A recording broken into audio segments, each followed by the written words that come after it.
Сегодня челнинские тэквондисты вернулись из Пензы. Здесь, в манеже училища Олимпийского резерва, прошло первенство Приволжского федерального округа.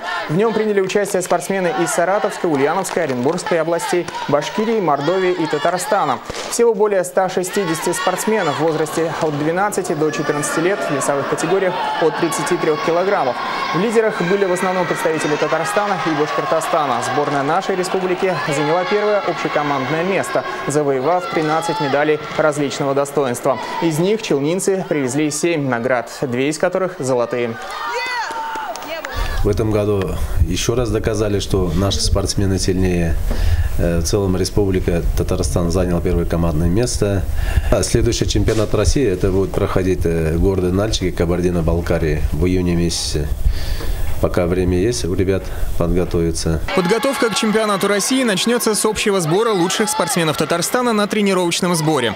Он пройдет либо в Елабуге, либо в Камских Полянах. Также на эти сборы для обмена опытом будут приглашены спортсмены из других регионов.